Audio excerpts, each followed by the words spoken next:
The birthday present. एक सुबह की बात। संडे होने की वजह से सभी स्कूलों की छुट्टी थी और एक खुशी की बात भी थी कि आज राकेश का जन्मदिन था। लेकिन उसके पिताजी को संडे की छुट्टी भी नहीं मिली थी।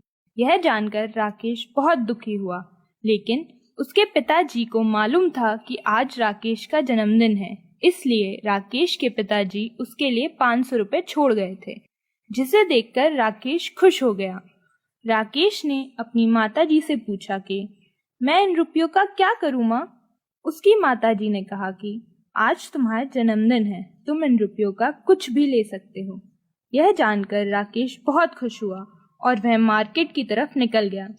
मार्केट में घूमते हुए उसने देखा एक रिमोट कंट्रोल प्लेन। उसने सोचा कि मैं यही खरीदूंगा। उसे पता लगा कि यह प्लेन पहले ही बिक चुका है।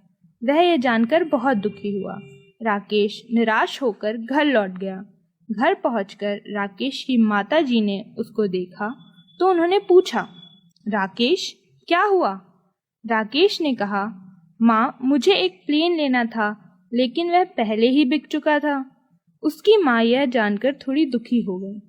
रात हो गई, सारी सजावट भी हो गई और जन्मदिन के लिए केक भी आ चुका था, लेकिन अभी तक राकेश के पिताजी नहीं आए थे।